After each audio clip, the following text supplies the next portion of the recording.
midst of this coronavirus crisis, the Chinese government is considering a new national security law that would give it the authority to clamp down to a greater degree on Hong Kong. Do you have a message for the Chinese government about changing the relationship with Hong Kong? Well, we'll have to see what happens. I haven't seen it yet. I've gotten a little briefing, but I'll have a statement to make at the appropriate time. Okay? Hong Kong's been through a lot. Are you aware of this? I don't know what it is because nobody knows yet.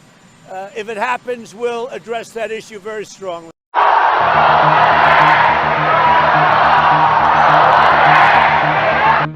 外部敌对势力的极力阻挠、干扰、重污名化、妖魔化。 Right now, Hong Kong situation is really critical, and we are worried that the Chinese Communist Party make use of the evil law to further suppress Hong Kong people.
To ruin the one country, two system, and just ignore all the Hong Kong people's objections.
But what about the new surveillance techniques introduced to curb the spread?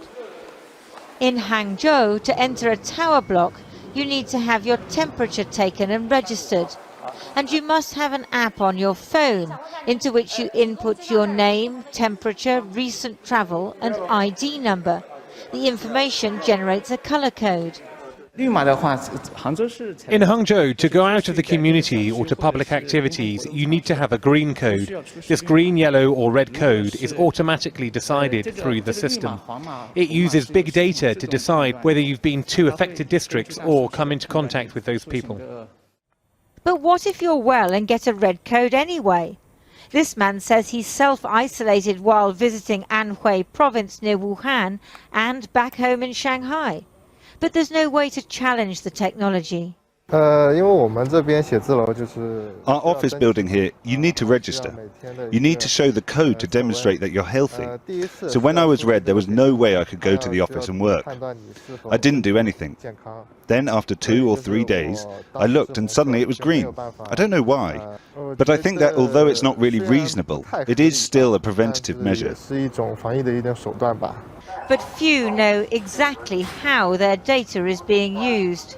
We actually looked at the back-end code that the app was running, and what you could see is the moment that a user gives it permission to access data, it immediately sends a function that says report info and location to police. And then we looked into it, and the police were a key developer of the product as well. And so from that you can tell that the data is basically being sent back to the police the moment somebody actually uses the app.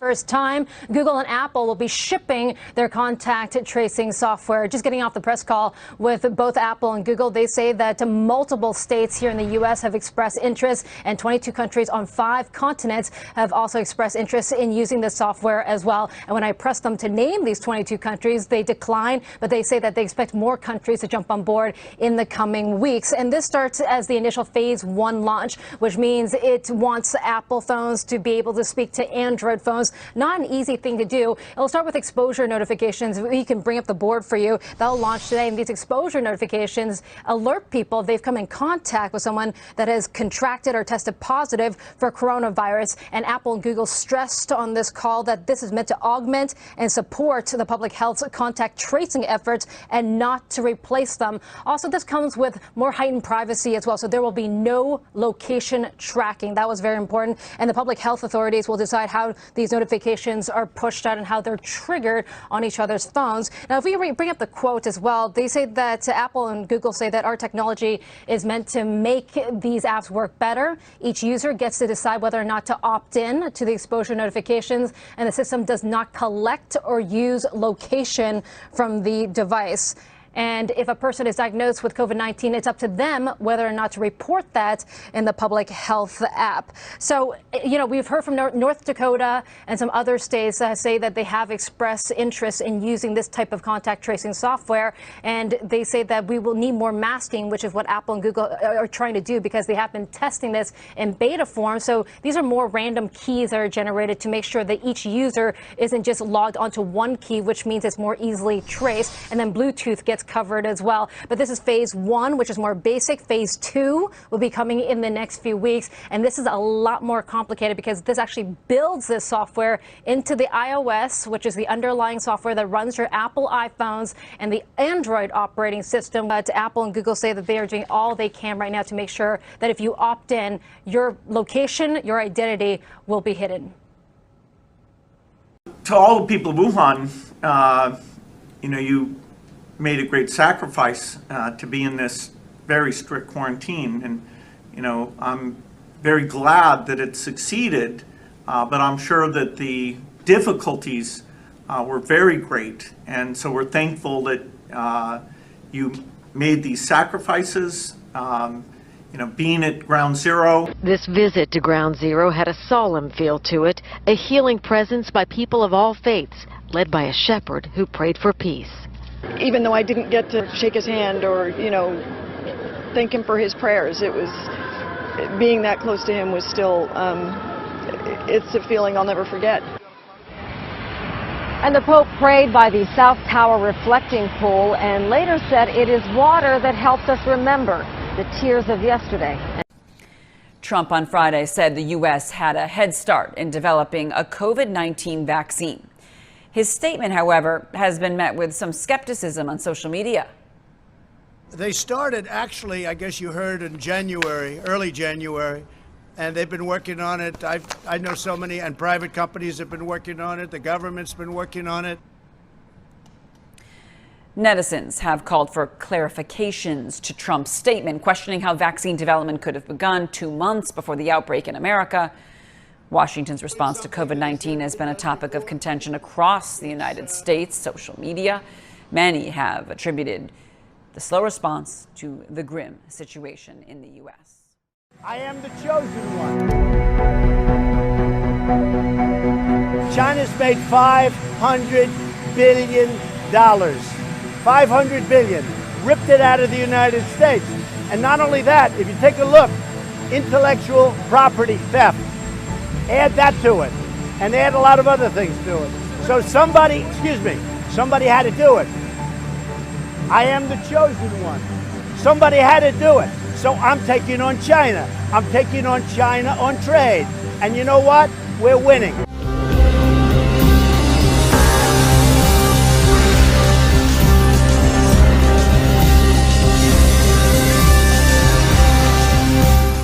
Don't forget, China's great, and Xi is a great gentleman. He's now president for life. And look, he was able to do that. I think that's great. Maybe we'll have to give that a shot someday. Trump, of course, may have been joking there, but in the U.S., presidents are limited to serving 2 4-year terms. And basically, since arriving in the White House, Trump has been campaigning for re-election in 2020.